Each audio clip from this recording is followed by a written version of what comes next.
Real de Teatro. Obrigada. Gosto de contar aqui novamente. Alguns já me conhecem. Penso quem é que são os do terceiro ano? Já me conhecem, mas já me conhecem.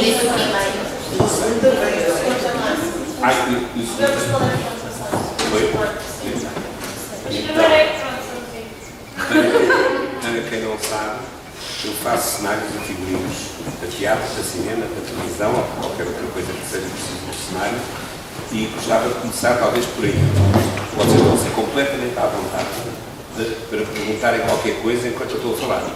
Basta porem a mão no ar que eu tento responder. Tenho aqui uma cábulazinha para não me perder do que é que quer falar, por isso podem me interromper à vontade. Está bem? Então vamos lá saber o que é um cenário. Ou seja, o cenário é tudo aquilo que envolve a cena. Ou seja, há uma peça que tem que se criar um determinado ambiente para situar o espectador na ação da peça. Nós, quando na nossa casa pomos um quadro na parede, ou pomos um póster, ou escolhemos uma cor para as cortinas, estamos a criar o nosso próprio cenário. Estamos a criar o nosso ambiente. O que é que o cenário deve ser? Deve ser uma coisa que situa o espectador na ação da peça, mas quando os atores entram, deve passar para segundo plano. Ou seja, não deve ser uma coisa tão forte e tão impactante que distrai o espectador da ação de cena. Estão a fazer entender onde é que isso? A cenografia clássica, e a palavra clássica aqui é usada como que é uma coisa clássica, é uma coisa que serve de modelo. Para além do período clássico, a palavra clássica quer dizer que serve de modelo. Na cenografia clássica dizia-se que não se punham coisas em movimento. Por exemplo, não se põe um pássaro na cenografia, não se põe nada que tenha movimento.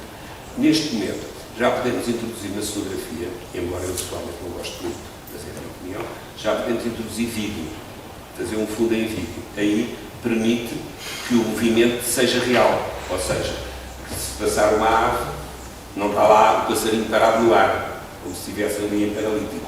Passa uma ave, ou o movimento, ou as nuvens, portanto, já se permite, mesmo numa cenografia clássica, ou seja, uma coisa que é uma sala ou um quarto, tem uma janela, e o fundo pode ser uma coisa em movimento, podem ser passar coisas e acrescentar movimento à cenografia.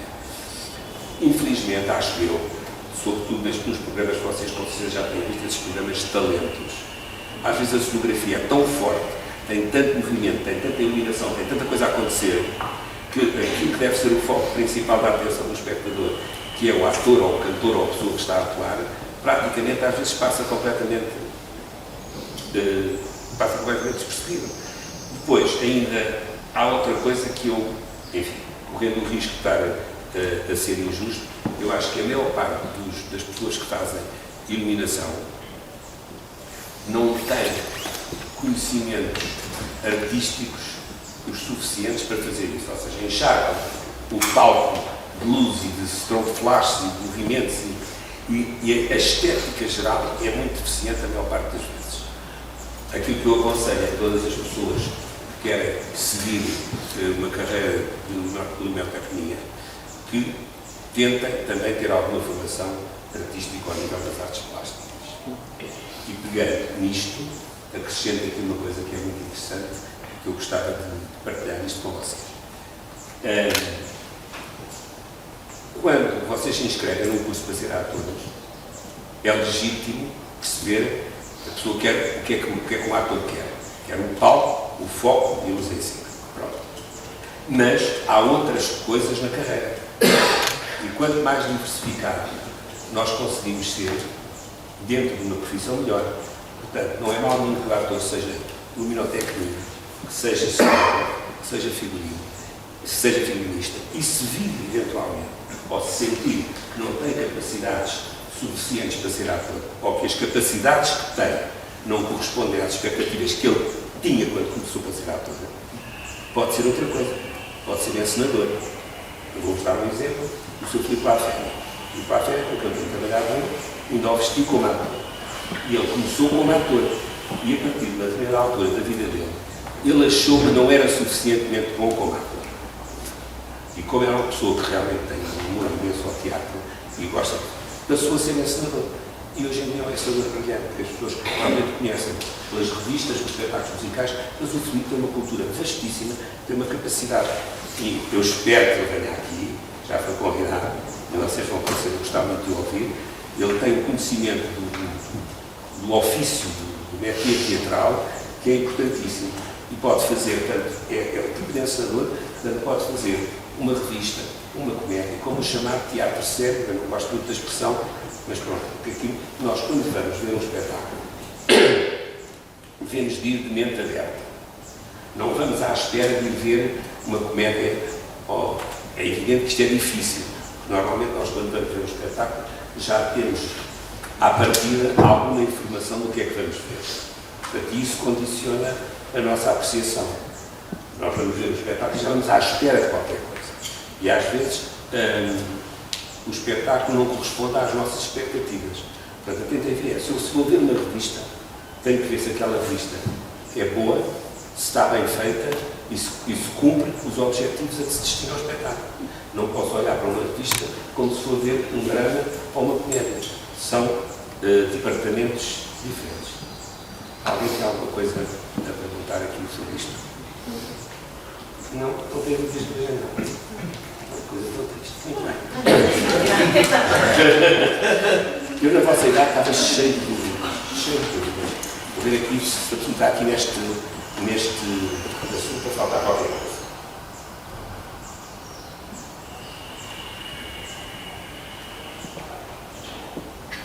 Bom, vamos passar agora a uma outra fase, que é uma coisa que vocês gostam muito, que são os figurinos.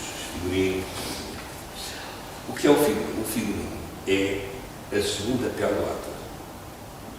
Ou seja, às vezes o ator tem algumas dificuldades em agarrar o personagem e quando vê o figurino imagina-se vestido daquela maneira e isso pode ajudá-lo a criar o personagem mais facilmente. Por outro lado, o figurino também pode destruir completamente. O que é que eu quero dizer com isto? O figurinista tem que ser um bocadinho de médico, um bocadinho de psicólogo, um bocadinho de encenador às vezes e tem que perceber qual é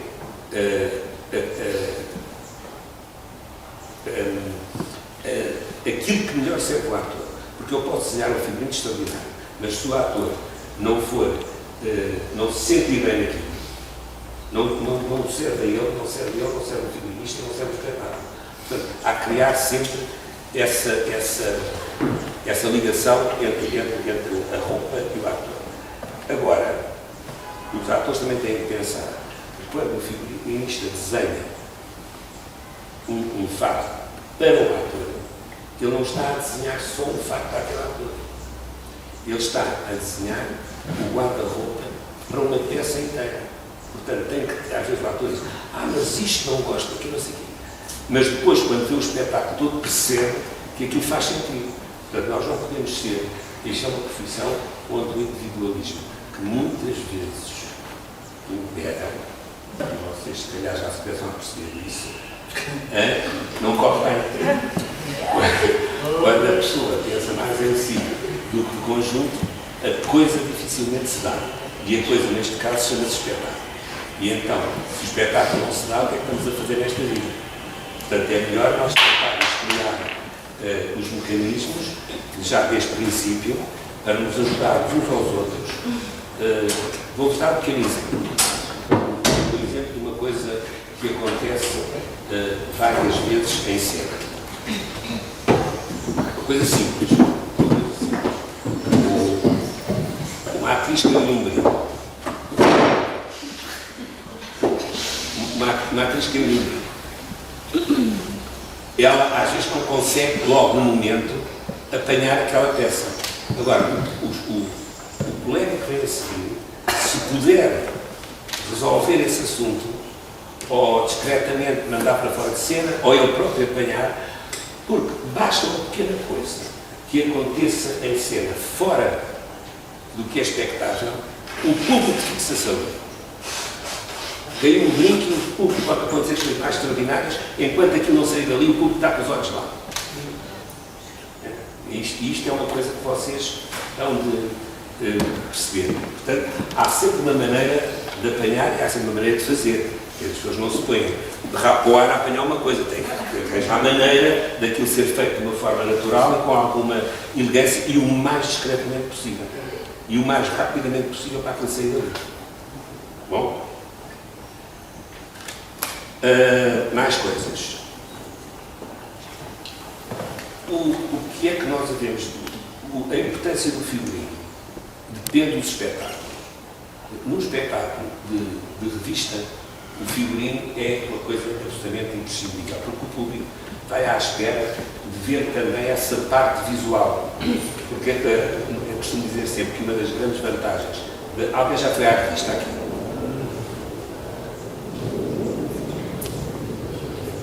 Tem que ir. Os que não foram têm que ir. Eu acho que neste momento há uma revista que está em cena no Liviana, que é com um elenco muito jovem, alguns dos atores poucos mais velhos que vocês, e é um espetáculo muito, muito interessante, porque a revista, entre outras coisas, ensina o espectador. Ou seja, uma pessoa que está sentada 2 horas a ver um espetáculo tem um treino, para a pessoa não se aborrecer. Se quem nunca foi ao teatro, de repente vai ver um espetáculo que é um drama intenso, é uma coisa pesada, está a dormir passado meia hora e nunca mais quer ir ao teatro, não lhe interessa. Enquanto que a revista tem vários polos de interesse, tem piadas, tem coisas, tem bailados, tem cenários, portanto a pessoa tem muitos pontos distrativos. Se não gostou de uma cena, gosta da seguinte. Portanto, é uma coisa que eu acho e que vocês têm de ver, que é uma técnica que exige imenso do ator, não é para qualquer. O ator tem que saber cantar, ou pelo menos ter um mínimo de jeito para cantar, tem que saber representar, tem que saber dançar. Portanto, não é uma coisa fácil. É uma coisa que se passa a uma velocidade louca.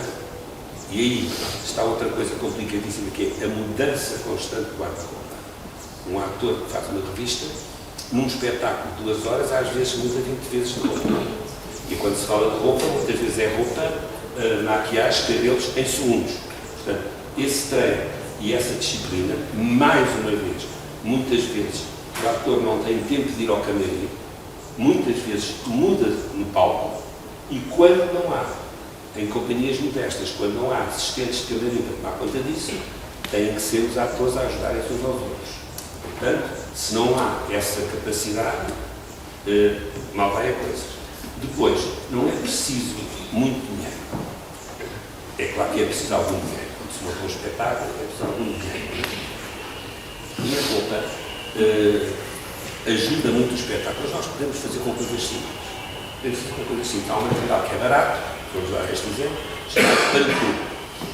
O pano cru é um pano simples, pode-se tingir de qualquer cor. E pode-se usar toda uma cor que fica sempre bonito. E quando não se tem pouco dinheiro, tem que se ter a grande imaginação e a grande criatividade, mas ter a humildade de não pensar muito alto. Não se pode fazer uma coisa grandiosa se os meios são poucos. Portanto, mais vale não ambicionar muito e fazer uma coisa mais pequena, mas que funciona bem, do que estar a criar uma coisa extremamente suntuosa e que depois fica sempre aquém do que aquilo que se pretendeu. Dúvidas? Dá para eu descansar um bocadinho? Eu queria perguntar, costumam dar abertura para criar os figurinos ou geralmente preferem que faça certas e determinadas coisas, um molde muito específico? Esta pergunta é muito interessante. O encenador é quem dirige o espetáculo, não é? Portanto, o encenador, depois de ler a peça, imagina como é que vai fazer. Imagina qual é a forma que vai dar ao espetáculo. E aí transmite essa ideia ao cenógrafo e ao figurinista. Muitas vezes eu gosto sempre de ser eu a fazer as duas coisas, mas nem sempre é possível. Por exemplo, no caso de um espetáculo de vista, o volume de trabalho é tão grande, eu tenho peças para onde desenhei 200 figurinos. Portanto, não é propriamente uma coisa simples. Porque depois de se desenhar, tem que se escolher tecidos, tem que se ir às provas, tem que se acompanhar as mestas. Muitas coisas, às vezes, que não há, têm que ser pintadas pelo próprio à mão. Agora, o encenador tem a legitimidade de pedir ao figurinista que vá de encontro à ideia que ele tem do espetáculo. Por isso é que normalmente é o encenador que convida o cenógrafo e o figurinista. Depois, aí há da parte do figurinista e do cenógrafo, do realizador plástico do espetáculo, ter a capacidade de vender a sua ideia, e de tentar convencer o encenador a ir por um determinado caminho estético do espetáculo que lhe agrada. Mas tem que ser sempre um compromisso entre os dois. Eu normalmente não tenho muita razão de queixa, porque, enfim, já há uns anos as pessoas já sabem o que é que a casa gasta, o que é que eu faço, mas mesmo assim tento sempre humildemente adaptar. E depois ainda há outra coisa, que é, eu sentir que um ator ou uma atriz está infeliz com aquilo que eu desenhei, ou que não gosta, eu tento, dentro do possível, modificar e fazer. Eu gosto muito de atores, que é a minha palavra raça, agora não se pode dizer, mas a mim não me interessa. A mim não me interessa. Atores, para mim, é a minha raça favorita. E a classe já me retribuiu, me deu um filho ator, portanto, estamos de kits de negócio.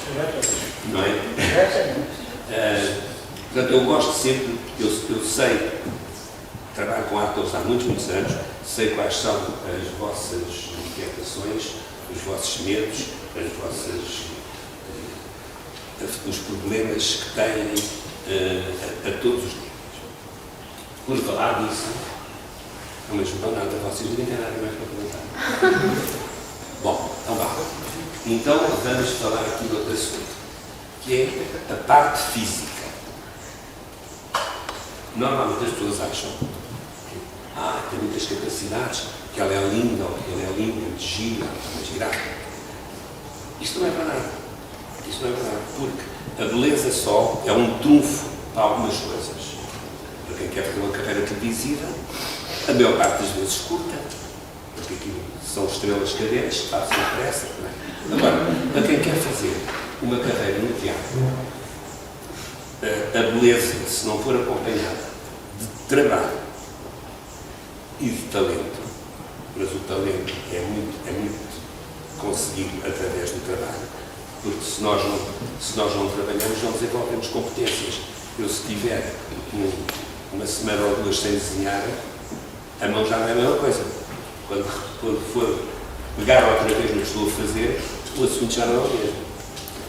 Portanto, nós temos grandes atores, altos, baixos, magros, gordos, velhos, novos, que é o talento e o trabalho que os mantém. Porque a beleza é uma coisa que passa num instante. E se a pessoa não se segura e não cria estruturas profissionais noutros campos, não é com a beleza e com a juventude que vamos se ingrar até ao fim da vida.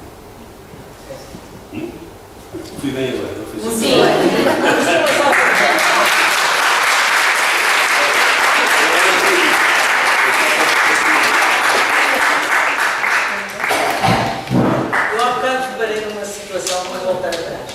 Quando se falou, já sabe o que é, não sabe, minha querida.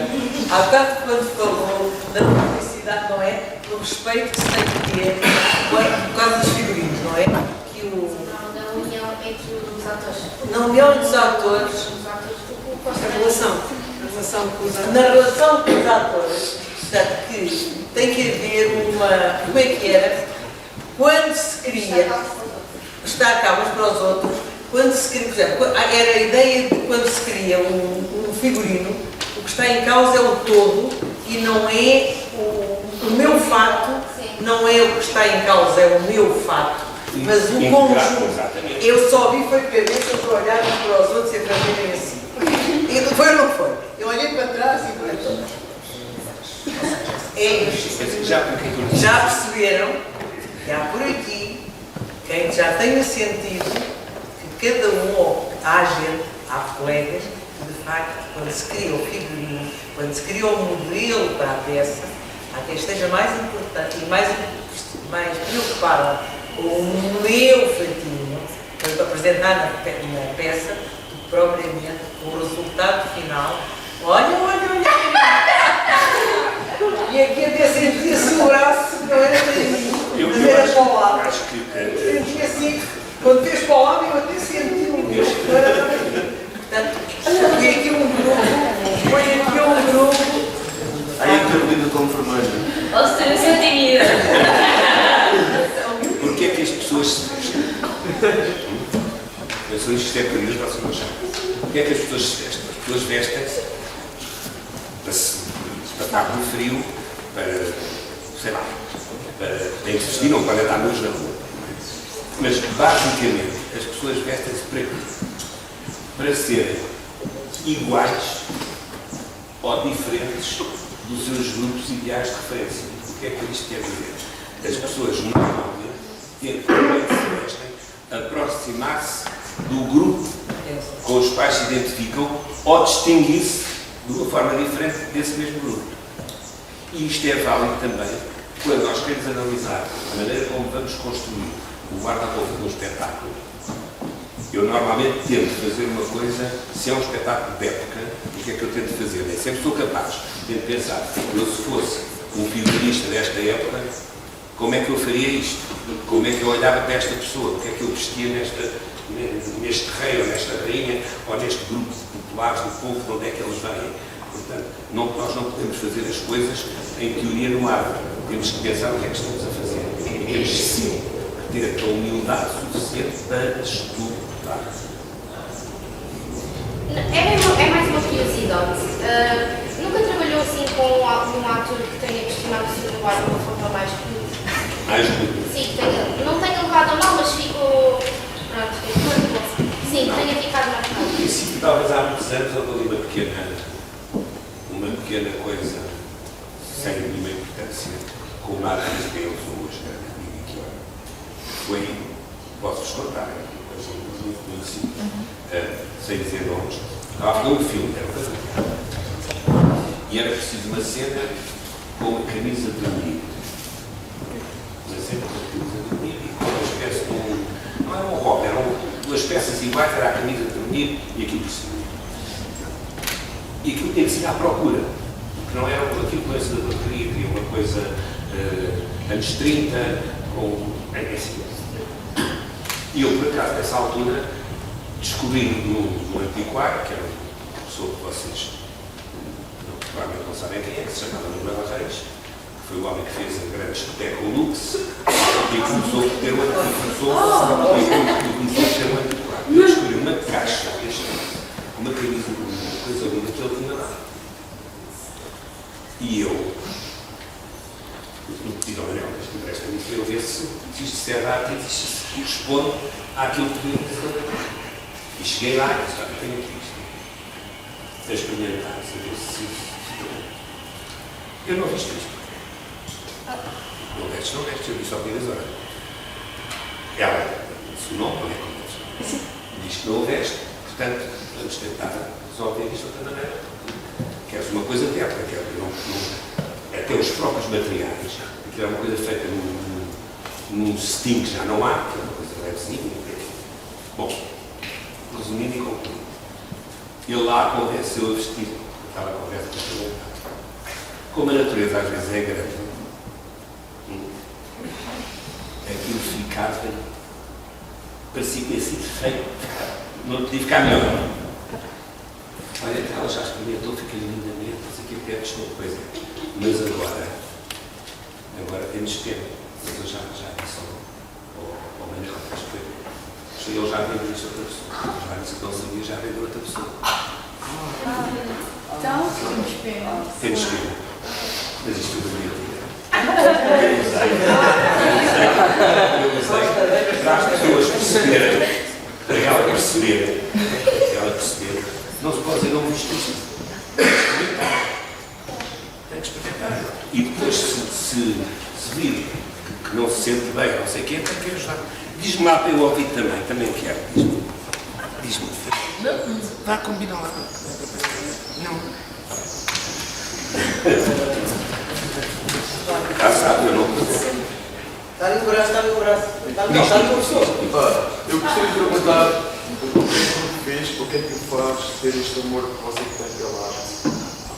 Ou seja, deixe-me dizer que este menino, que é Leandro Moura, gosta muito de desenhar e gosta de desenhar figurinos, tem assim um interesse especial por esta. Eu vou colocar assim um bocadinho para não estar a lançar muito, um bocadinho do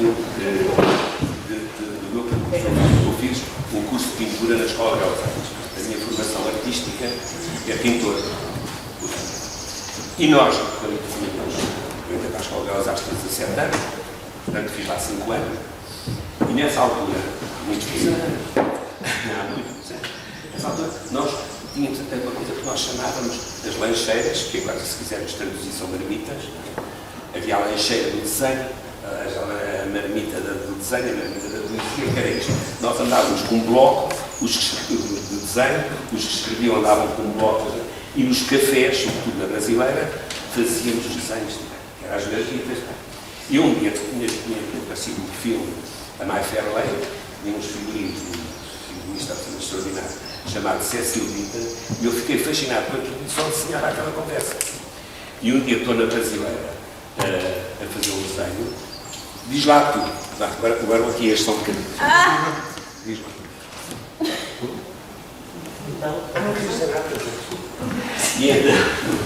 E então, há um... Já lá vou, está bem? Já lá vou, estou só aqui a ver. Então, há um encenador que está... Viu-se, perguntava se podia ver os desenhos que eu ia fazer. Que era o Norberto da Roca. E eu fiz o desenho e olha, para aqui assim. Queres fazer uns figurinos para uma peça minha? E eu disse, mas eu não sei fazer isso, sabes? E foi a primeira coisa que eu fiz. Depois essa peça não se chegou a fazer e depois fiz uma outra peça a seguir. E isto são paixões que se vão adquirindo. Eu neste momento penso que, não sei, mas também já tenho muita idade, portanto se calhar pouca gente já fez a quantidade de espetáculos que eu fiz até hoje. Já fiz cinema, já fiz teatro, só me falta fazer uma obra. Mas olha, nunca é tarde.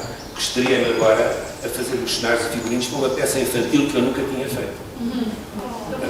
A Cinderela, que está no Teatro do Piano, e eu que fiz os cenários de figurinos. Já foste ver? Eu já fui. Eu já fui. Eu já fui no cemitério para fazer mais.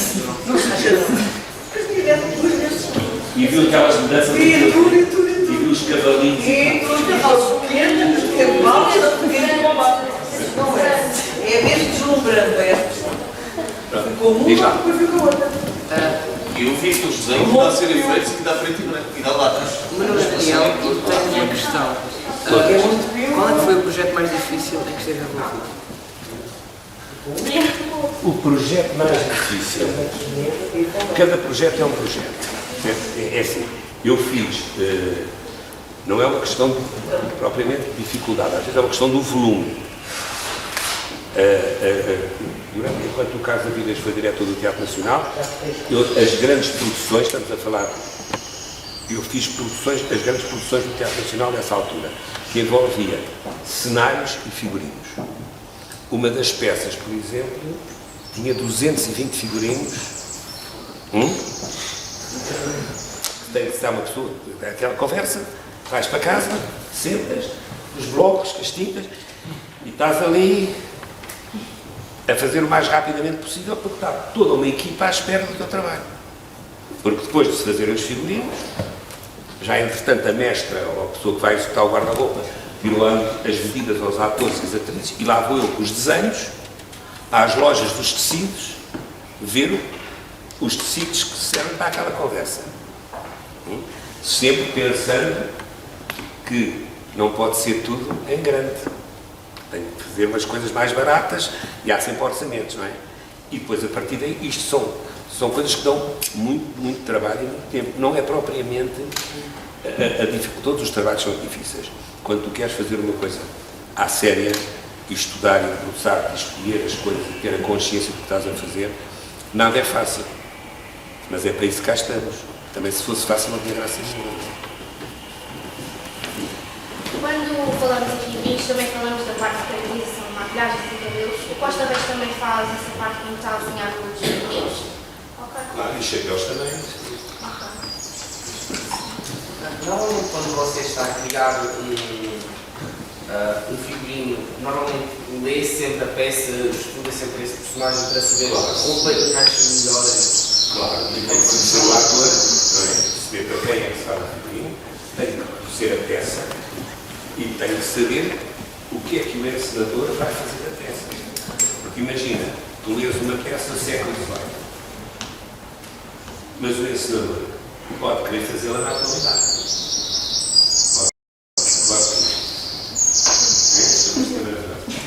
Não é?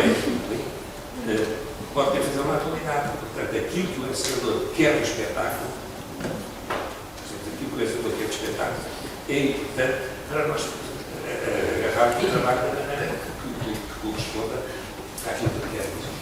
É isso que Já que falou relativamente ao espetáculo da Cinderela, tenho duas perguntas. A primeira é sobre os cenários. Se teve a total liberdade para desenhá-los ou se teve alguma indicação de não, Costa Reis, eu quero isto e desta maneira? Ou se neste espetáculo teve total liberdade para fazê-lo? Tem sempre as indicações do encenador, não é? E tem que levar em conta as indicações do encenador e o espaço para como fazer, sobretudo para exportar os cenários, não é? Portanto, o teatro politiano não tem as chamadas asas. O que é as asas? É o espaço que sobra para além do palco. Não tem muito espaço. Portanto, eu na Cinderela tinha o cavalo do príncipe, o coche, os 4 cavalos do coche, a casa da Cinderela, o poço, uma série de coisas que têm que ser arrumadas de lado, porque entram em cena assim. E eles têm lá umas coisas que dá para subir lá para cima. E penduram-se, às vezes, quando não cabem ali, penduram-se. Portanto, aquilo é uma logística de espaço que não é fácil de lograr. Portanto, tudo isso são condicionantes para o meu trabalho, mas que às vezes podem ser estimulantes também. Depois, o encenador tem uma parte criativa também, que às vezes vai de encontro àquilo que nós fazemos. Aí, tem pena, estamos a falar de que eles não viram. E tem um cenário que é uma floresta. Diz lá meu nome. Não, há pessoas. Tem um cenário que é uma floresta. E eu desenhei a floresta, que depois foi filmada em vídeo, e aparece em vídeo, e desenhei recortadas as árvores. Portanto, a floresta fica aqui ao fundo e as árvores são postas aqui. E o Sr. Lafayette, que é genial, olhou para as árvores e disse: eu vou pôr estas árvores a mexer. Estão a perceber como é que este processo, é o processo que eu gosto imenso de fazer, é este primeiro trabalho, quando estamos aquilo que nós chamamos de levantar o espetáculo, que é criar. Então ele inventou umas calhas e as árvores, que são árvores com 4 metros de altura, inventou umas calhas e as árvores fazem isto, então assim. E este movimento permite as mudanças de cena e permite criar um movimento como se o espectador entrasse pela floresta dentro, afastasse da floresta. É muito interessante, quer dizer, estas coisas, mas se um dia quiseres, eu levo-te ao pequeno e mostro-te. Se quiseres, muito prazer, muito só para mim. Mas a professora Déria, eu peço ao seu lá a férias, leve lá as visitas de vezes. Eu digo isto. Qual foi o cenário ou figurino que até hoje mais gostou de fazer? O que eu mais gostei de fazer? Olha, houve um espetáculo já há muitos anos, que eu fiz no Teatro Nacional, que eu acho que foi talvez o melhor cenário que eu fiz até hoje, que foi uma peça da Lídia Jorge, chamada Amarson, que ainda a Alice era viva, e a peça passava-se num navio. Portanto, o cenário era um navio, e era uma tia e um sobrinho, que era maçom, que viajavam para a África, naquele navio. E o Teatro Nacional tinha grandes hipóteses, porque tem um fosso muito grande com o elevador, e eu fiz aquele navio, fiz uma estrutura em metal branco, e as paredes do navio eram todas em acrílico transparente. E em cima desse acrílico é que pus as vigias dos navios, as portas. Então, quando o cenário rodava, via-se o interior do navio ao contrário. E quando subia naquele elevador do palco, via-se o porão, portanto, os populares que viajavam no porão. Gostei muito de fazer gostei muito de fazer a Real Casado ao Sol, também. Sim. Que era um espetáculo grandioso e gosto imenso de trabalhar pela fé. Fiz a Sfera, que é um espetáculo que eu gostei imenso de fazer. E esta revista que ele tem lá e que ele fez uma coisa para vocês perceberem que também temos que nos adaptar às circunstâncias. 80% dos cenários nesta revista e dos figurinos são feitos por mim, mas são feitos por mim para outros espetáculos. Portanto, as pessoas têm que aproveitar às vezes. Eu fiz muita coisa com ele também no casino, portanto ele fez esta revista, pôs algumas coisas novas, fiz 2 ou 3 telões novos, mas aproveitou-se muito do que se tinha. Não se pode estar a desperdiçar coisas que estão a mim bom estado. Porque aí outra conversa em relação ao guarda-roupa. O facto do ator é uma coisa sagrada. O ator não vai tomar café, nem vai para a rua, nem se vai sentar aqui ali e andar a passear-se com o fato. O fato é uma coisa de cena, tem que ser estimada, porque é um dos vossos instrumentos principais de trabalho. Há atores que acabam uma peça e o fato está impecável. Há outros que ao segundo dia que já estão de trás. E, portanto, o prejuízo é de quem usa. O prejuízo é de quem usa. É preciso ter muito cuidado com a roupa. Eu vou-vos contar um pequeno episódio. Há uma... Só um fato. Como? Só tem um fato. Só há um ou há 2? Só se faz um fato com Só se faz um fato. Normalmente as coisas não se fazem um fato, porque é assim. As coisas são, no caso dos homens, há sempre 2 camisas. As peças mais próximas do corpo, às vezes, mas o fato dura uma semana. Pois é limpo. No dia da folga é sempre no dia da folga é à segunda-feira, nesse dia os fatos vão limpar. Mas tem que se estimar. Agora para mim. Onde é que eu... Queria contar um episódio. O episódio muito simples. Era muito novo, tinha pai 20 anos, e estava a fazer uns programas de televisão. E há uma senhora que ainda é viva, que era uma grande cantora popular, chamada Anita Guerreiro. E havia, nós, nesses programas de televisão, não fazíamos só os fatos. Havia uma casa muito grande de aluguer de fatos onde íamos escolher. Eu inventei até uma expressão que era, não chamava esse figurino, não chamava figurino, chamava coordenação do guarda-roupa.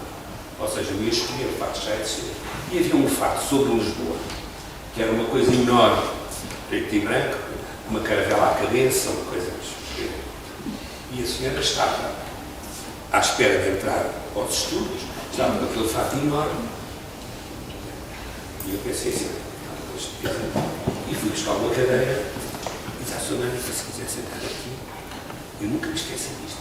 Ela pôs no ombro, olha para mim, meu querido, é muito gentil, mas eu com fatos de cena nunca me sento. Bora. Nunca me esqueci disto. Com fatos de cena. Também quanto ao seu vasto trabalho e que os primeiros trabalhos nunca se esquecem, ainda se recorda do seu primeiro trabalho tanto como figurinista e cenógrafo? Bem, olha, o primeiro espetáculo que eu fiz como figurinista, só como figurinista, era uma coisa que se chamava Amor 68. Portanto, como deves calcular, estamos a falar de 1968, foram feitos em 67. Aí só fiz figurinista. Eu irei de luxo. E depois fiz, a seguir, um espetáculo que fiz cenário de figurinos, chamado Caixa de Pandora. Ensinado por Norberto da Roca, com grandes, um elenco extraordinário, Manuela Freitas, Filipe Larraine, que era ator nessa altura. E olha, esses figurinos por exemplo, para fazer, como não havia dinheiro, para fazer a fingir veludo, fazia-se com toalhas com pano turco e tingia-se e fazia como se fosse veludo. Portanto, como não havia dinheiro, tinha que ir aproveitando aquilo que havia, espetáculo de atenção. Muito bem. Alguém quer contar alguma coisa? Diz. Pergunta tudo o que quiseres. Eu queria perguntar se você tem algum portfólio de desenhos. De quê? Tudo o que fez. Sim, tudo o que fez. Figurinos, cenários. Olha, figurinos têm tudo. Nunca mais deve acabar. Não sei dizer. Eu já não tenho onde pôr pastas. Cada espetáculo é uma pasta. E algumas pensam que diz. Não sei, não faço ideia. Mas são milhares. E queria perguntar se Podíamos fazer uma exposição. Isso é outra assunto. Diz disto. queria perguntar se você tem algum dos seus desenhos disponíveis na internet.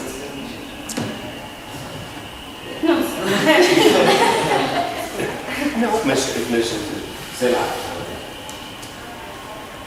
Figurinos, não sei. A única coisa que eu uso é o Facebook. Porque é assim, tenho um computador com um portátil com ecrã grande. E o que me mandam pelo Messenger eu posso ampliar. Percebes? E, portanto, é a minha ferramenta. Não ligo muito bem com o WhatsApp, são coisas só no telemóvel. Portanto, eu gosto de ter tudo em grande, eu gosto de ampliar para ver os pormenores. Mas agora acho que não tenho nada. Tem o Facebook que é para depois ter uns 50. Só usa o Facebook e tem mais 50. Não, de vez em quando vem isto vai, mas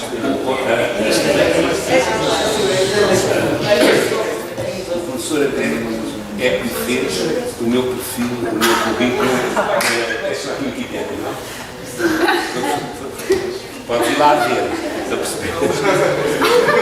Aí está.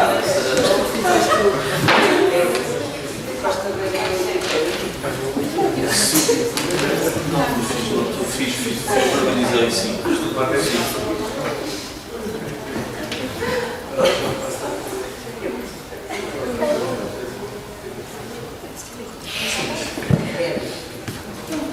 Há outra coisa que eu.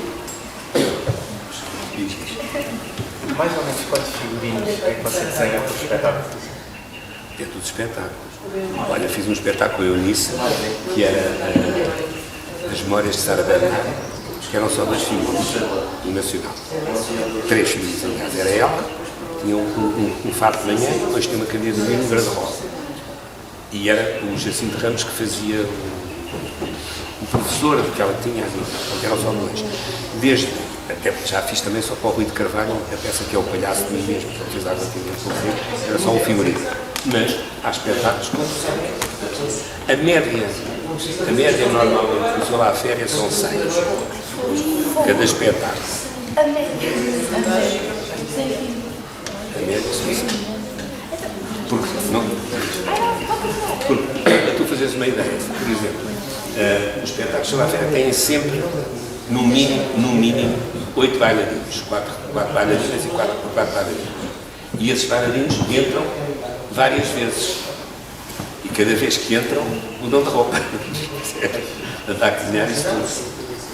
Mas normalmente. Espera aí, diz lá. Já alguma vez entregou algum desenho de figurino e sentiu-se desiludido com aquele desenho? Pronto, achava que conseguia fazer melhor, mas mesmo assim teve que acabar por entregar? Ou geralmente?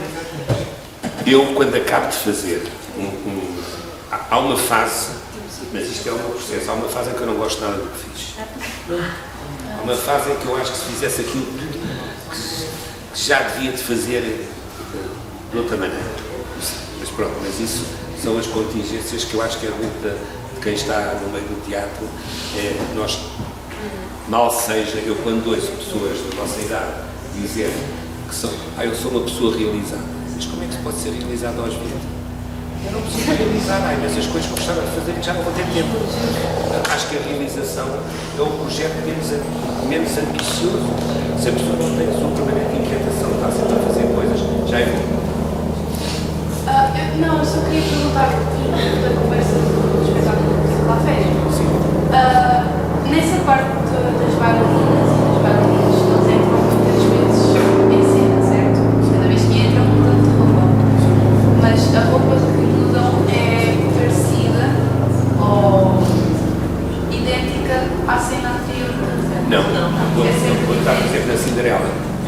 o povo e fazem o bairro de Galva com e fazem várias coisas, e fazem os guardas, e fazem os militares e os cavaleiros.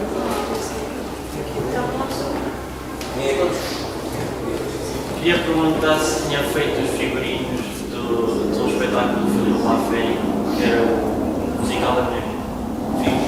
Fez? Pois sabia, eu estava muito mais para saber.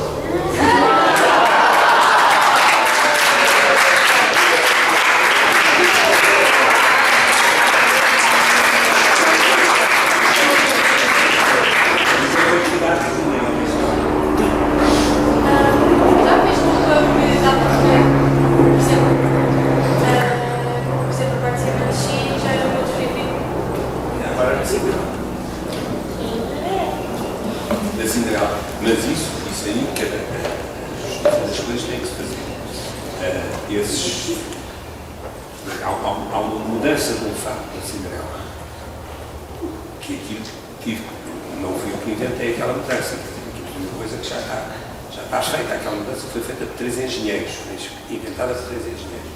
E aquele fato, o fato que ela tem no bairro, quando ela vem de Campinas e depois lá e fica com o fato do bairro, que é um fato que não é exatamente o fato do bairro, porque o fato do bairro é uma coisa tão grande que não podia ser.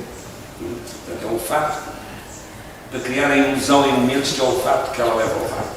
Aliás, disfarça-se depois com uma espécie de uma capa transparente por cima, para aquilo parecer que tem mais volume, porque depois aparece o fato verdadeiro. Mas esse fato, que é uma coisa toda, por aqui fora, tudo são argolinhas. As costuras são tudo em argolinhas por onde passa um fio de nylon que liga a 2 argolas aqui. E quando ela puxa aquilo cai tudo e fica oferecido para baixo. E o resto é também um processo complicadíssimo. E o virafada, o fato, a mendiga, depois o fato entra todo para dentro do fato passar. Portanto, são coisas difíceis de fazer, mas que depois têm um efeito surpreendente. Já alguma vez aconteceu de ter de desenhar um figurino para uma pessoa que... Diz mais alto para toda a gente. Ok. Já alguma vez aconteceu ter de desenhar um figurino para uma pessoa, por exemplo, que não tem algo, que não tenha, por exemplo, uma perna, uma cena, um braço, algo do género. A pessoa tem uma deficiência, sim. Olha, uma pessoa com que eu trabalhei muitos anos, que era o Norberto Barroca, como encenador e também como ator. O Norberto tinha uma deficiência num dos braços, do esquerdo, e aquilo, ele tinha, a outra mão era muitíssimo expressiva, e é claro que isso tinha que se tentar disfarçar. Tinha que se tentar disfarçar, a menos quando isso é uma coisa para ser atualmente, e acho lindamente, uma deficiência não é uma coisa impeditiva para um ator. E não é de esconder. Não é de esconder. Mas, sei lá, uma pessoa com 90 anos não pode fazer de princesa com 18. Há uns limites para as coisas se poderem fazer. Gostaria de saber qual foi o trabalho em que teve mais orgulho, no sentido de o trabalho tem sido muito complicado, mas o fim...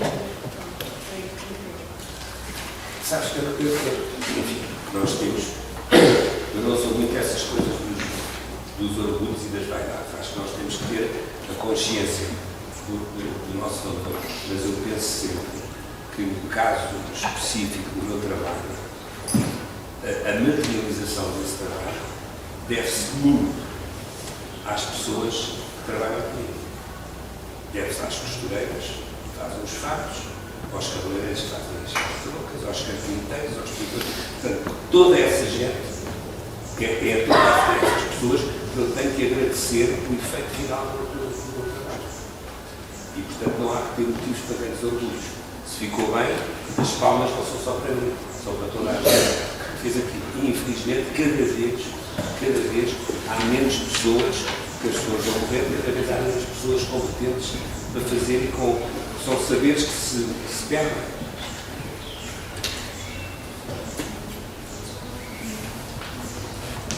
E então, em silêncio. E há aqui uma coisa qualquer que eu queria deixar aqui.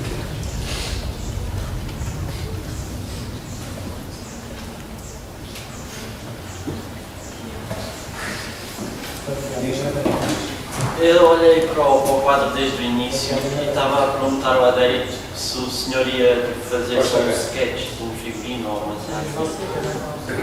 Só para mostrar como é que desenha isso.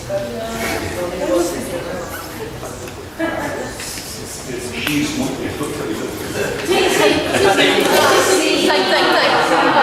Ah, mas eu tinha de ser. Juntamos todos, juntamos o Eugênio. Então vá. Juntamos o Eugênio. Vamos lá então ver. Primeiro, quando se desenha um figurino, aliás, como os estilistas de moda, a maior parte deles não faz ideia do que é o corpo humano. Tu não podes desenhar uma coisa que é para pôr em cima do corpo se não souberes o mínimo da anatomia.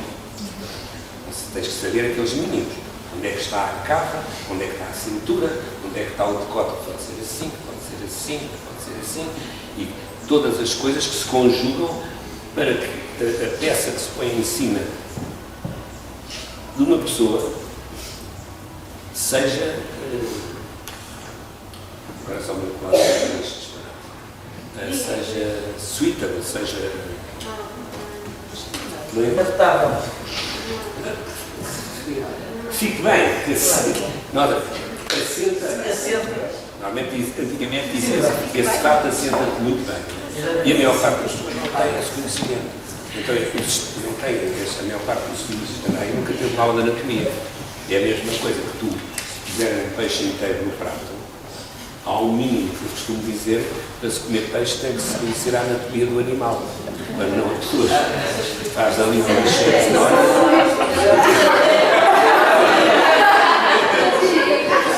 Uma homenagem ao professor Adélio, grande vítima do desconhecimento da anatomia.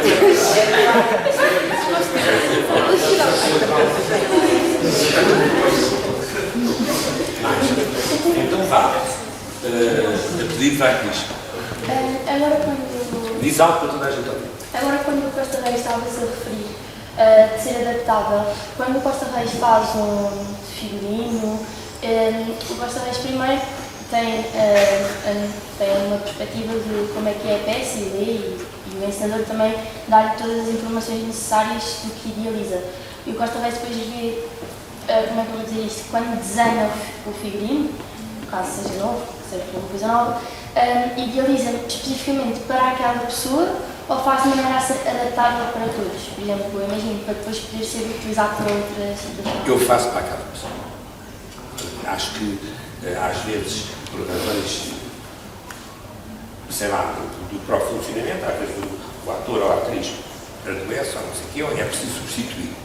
Mas aí tem que se adaptar, ou fazer um fato novo. Não é? Tem que se adaptar. Eu não posso estar a fazer um fato com uma pessoa que é mais robusta a pensar que ela vai emagrecer, ou não posso fazer um fato a pensar. Eu tenho que fazer para a pessoa naquela altura. Porque os fatos são provados. Hoje, enfim, tanto quanto eu sei, na maior parte das companhias vão-se ali a uma loja, compram uns tratos e peças. Mas eu, por enquanto, ainda trabalho sempre com fatos feitos. Eu costumo dizer até aos atores, aos mais novos, olha, vocês aproveitem este momento, porque não vão ter isto até ao fim da vida, que é os fatinhos feitos à medida, com 3 provas. Não é? 3 provas, eu posso ver se a pessoa tem a cintura mais baixa ou mais acima ou mais baixa, posso tentar defender o mais possível, são coisas que tens... isso é outro assunto, eu desenho um fato. Mas depois, na prova, quando provas os fatos no ator, tens que adaptar.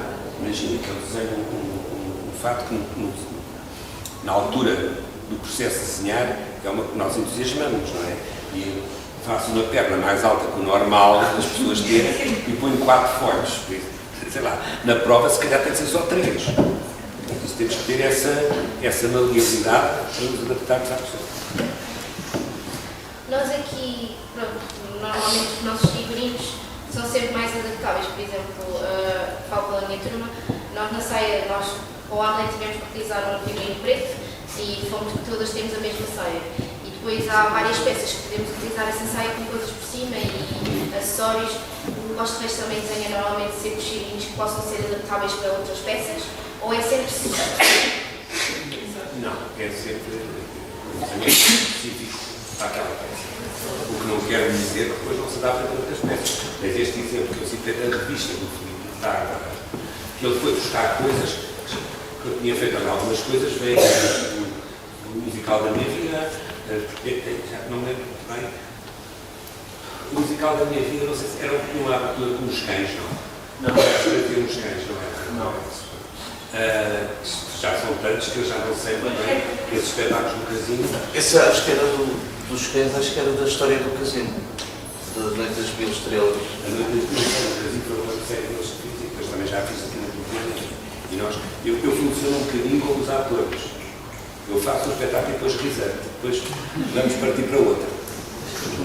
Não estar a acumular. Afinal, não gosta dos atores, mas é mais parecido com a gente do que com aquilo que vocês. Mas eu não disse que não gostava dos atores. Eu disse exatamente o contrário.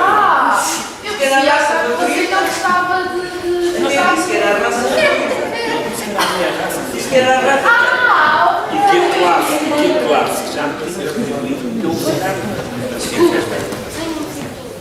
Queria dar ajuda do curso. Desenvolver diferentes figurinos e não só para... Fala mais alto aos colegas. Já desenvolver diversos figurinos para diferentes épocas também, para diferentes épocas, mas claro. Principalmente nos teatros de revista ou nos teatros que representam a atualidade, não é mais difícil, não lhe dá um bloqueio de tentar não repetir as coisas. Como é que não repete o estilo de roupas? É assim, nós vamos, eu cada espetáculo que faço, vou estudar, não me sento em casa, vou ver. Nós temos que, a criação pura é uma coisa que não existe. Neste momento está tudo inventado. Ou seja, a capacidade de informação e de conhecimento e das imagens que nós temos à nossa disponibilidade por todo o lado, faz com que muitas vezes as coisas se repitam. Aquilo que eu entendo para o criador, o que nos sobra é a nossa personalidade. Eu, se fizer um desenho, um quadro, qualquer alguém disser, olha, não gosto nada disto, mas eu vi-se isto, quando vi-se, dizia que era aquilo. Para mim é o maior elogio que me podem fazer. É quando tu consegues imprimir ao teu trabalho a tua personalidade. Quando tu fazes uma coisa que eventualmente toda a gente, ou muita gente fez ou já fez, mas consegues imprimir a isso o teu cunho pessoal. Portanto, daquela maneira, só tu é que és capaz de fazer. Isso é o que nos resta. É fatal que tu fazes. Isto é parecido com qualquer coisa que eu já vi. É natural. Yes. Estamos a falar de replica, e primeiro vou pedir desculpa já pela minha dicção, que eu estou aqui com anestesia há um bocado, mas a falar de reutilização de figurinos, e conheço, por exemplo, o Teatro Maria Vitória, que esteve e trabalhou há 22 anos, 21, que há 7 anos, mais ou menos, reutilizaram figurinos seus, não é? Em cenários e tudo mais, e que é uma mestria de como é que com tão pouco dinheiro conseguiu fazer tanto. Lembro-me do Arte Potter que é demais, que é uma abertura, quer dizer, os bailarinos iam de cavalos, não é? Unicórnios. Isso, vou-te dizer, o teatro de revista tem sempre uma parte supostamente de sala luxuosa. Quando tens a mim, normalmente, no teatro há sempre essa conversa de uns rótulos que se põem às pessoas. E quando não podem dizer que tu és mau profissional ou que não tens eventualmente algum talento, inventam outras coisas. Então, uma coisa que se inventou durante anos, o restaurante é muito bom, mas é caríssimo e só trabalha com materiais caríssimos. Isto é uma rota POC. Sim, sempre ouvi. O que é rigorosamente mentira. Porque quando chegam ao pé, a primeira coisa que me dizem é para falar que isto tem que ser barato, tu com qualquer trapo fazes uma coisa gira. E nesse caso, tipo deste do Maria Vitória, aquilo não havia dinheiro nenhum. Então, vou-te dizer como é que alguns trapos foram, entre aspas, bordados. Eu descobri numa loja dos chineses umas cortinas para as moscas. Umas cortinas para as moscas, em plástico, que tinham, havia umas azuis, havia umas cor-de-rosa, e que tinham umas estrelinhas e umas coisas assim para ali abaixo, assim como se fosse um cordão, um colar enfiadas. Eu comprei essas cortinas, custavam baratíssimas, não é? Fiz os fatos e depois em cima da mesa, com essas tiras, recortou-se, fiz assim os desenhos como se fosse um bordado, tudo preso com alfinetes, cozeu-se e ficou um efeito espetacular. Pareceu uma coisa em cena, ficaram lindos. Uma dica, quando se tem, imaginem que tem um fato qualquer, isto serve para tudo, e que tem que lhe dar, que tem 10 pedras para fazer um bordado. Não as salpiquem, não serve para nada. Juntem-nas numa coisa que se chama atenção. Quando se tem pouca coisa para decorar, seja o que for, para decorar um espaço, para decorar uma roupa, não dispersem o que têm, agrupem, porque então isso aí é que dá um efeito. Verdade? Mais. Ainda estava a andar para além das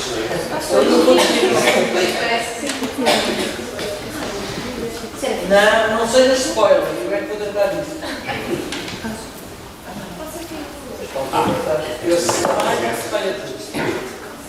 Mas, Diz. não sei se o senhor Costa Reis ia falar alguma coisa muito importante agora. Vou. Ok. Mas diz lá. Não, era para depois desenhar.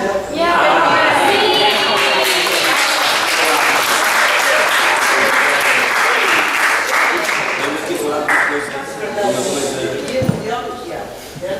uma coisa importante. Primeiro, antes de ter esta conversa, alguns já ouviram, que é que fique claro, eu não tenho absolutamente nada contra, mas nada contra piercings, tatuagens e coisas que as pessoas façam no seu corpo, das quais são donos e podem fazer aquilo que quiserem. No entanto,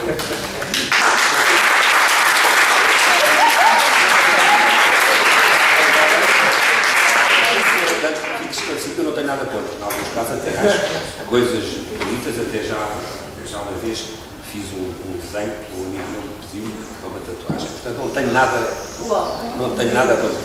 Agora chama a atenção das tatuagens e tudo aquilo que um ator faça no seu corpo pode ser muito lesivo profissionalmente.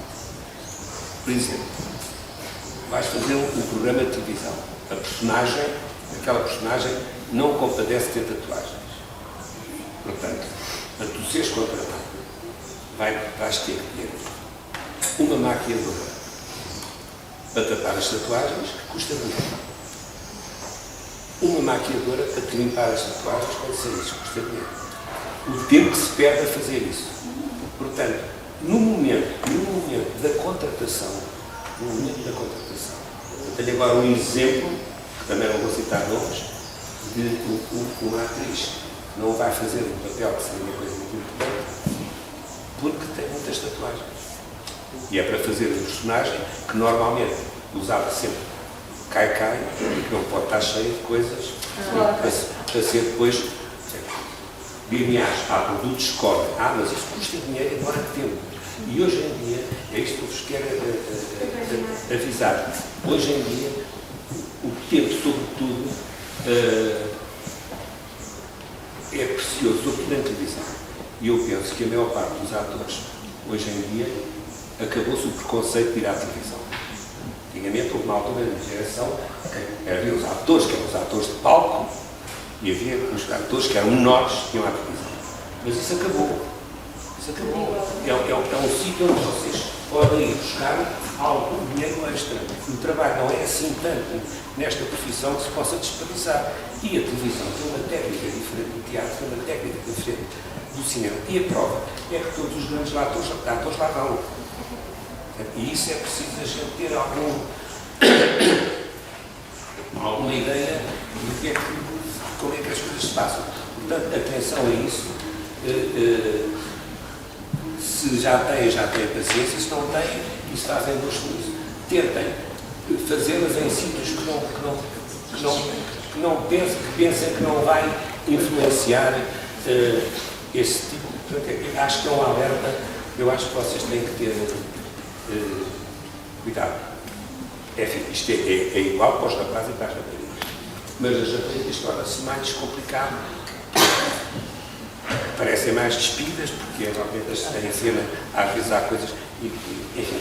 E porque uma tatuagem pode ser uma coisa muito bonita ao pé, na quarta ou quinta fila da plateia parece uma coisa super sujo. Portanto, é preciso ter isso. Não tem nada contra, atenção. Costa vez há referência de quanto mais uma ator for versátil, digamos.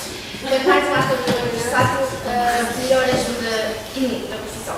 Mas imagino que eu tenho uma tatuagem e sei disfarçar bem essa tatuagem com a minha própria maquilhagem. Acha que deveríamos arriscar a mesma? Ou é sempre... É sempre isso.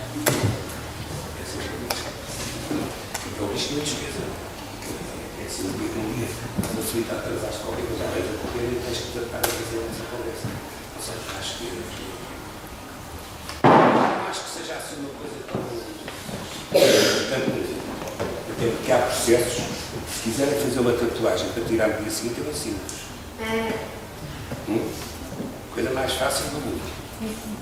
Escolhem um desenho. Imagina que era para uma tatuagem para uma festa. Escolhem um desenho, a preto e branco, a cor não se consegue fazer. Escolhem um desenho, tiram uma fotocópia desse desenho, de preferência, numa máquina mais antiga que for, que são as melhores para isso. A máquina de fotocópias antiga. Depois limpam o sítio de papel com álcool quando querem fazer, deixam secar. Põem o desenho em cima, prendem assim com uma fita cola para ficar bem juntinho aqui. E depois, sabem o que é éter? É um líquido que se vende nas farmácias. E com álcool, tenham cuidado com o éter altamente volátil, com algodão com éter, passam por cima da coisa da fotocópia e a tatuagem passou para cá. Depois tiram, deixam secar bem e aquilo aguenta-se um ano de é assim que está. Também é o caso oposto, também há personagens que precisam ter uma tatuagem. Então usa-se este processo para não estar a repetir toda a vez.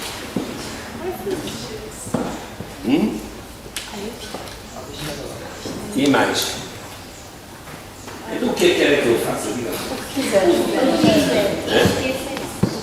Olha,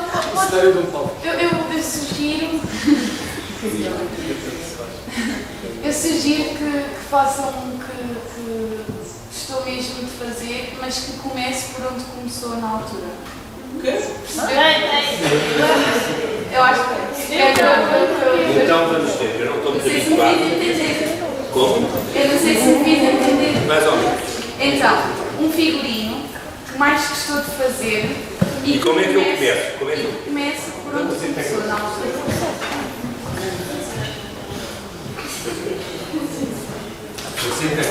Eu começo sempre pela figura despida. Que é em cima disso é que se faz esta conversa.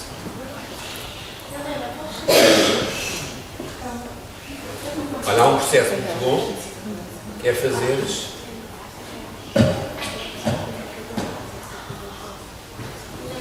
Já estou a achar incrível.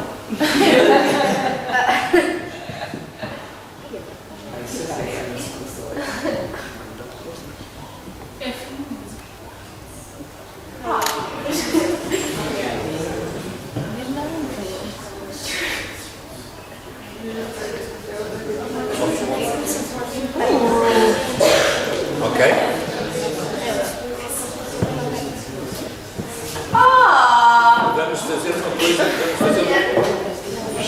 Vamos fazer uma coisa 1900, por exemplo.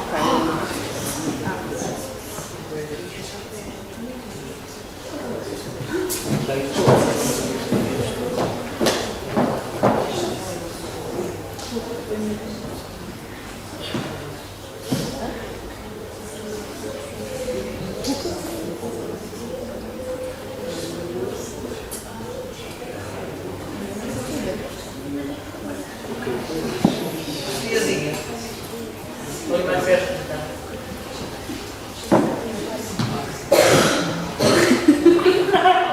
Se fosse no papel, fazia já um quadro para pôr lá na minha casinha. Fica mais enquanto o quadro. Eu acho que não dá para pagar. Não, eu também acho. Eu acho que vai ficar assim. Não apaga, não quadro. Aquele quadro não tem mais trabalho. Vai para a sala dos teatros.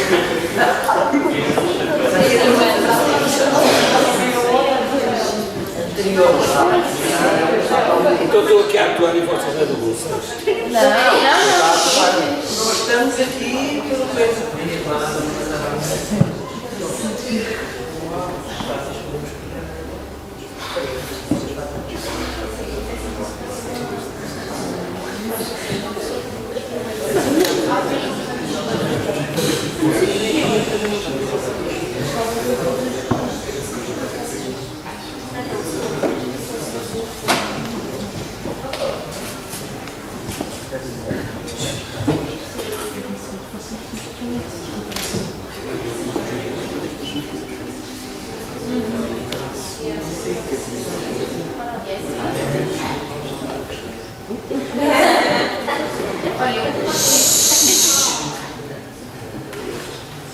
Eu vejo a professora dele que usar isso. Mais perto.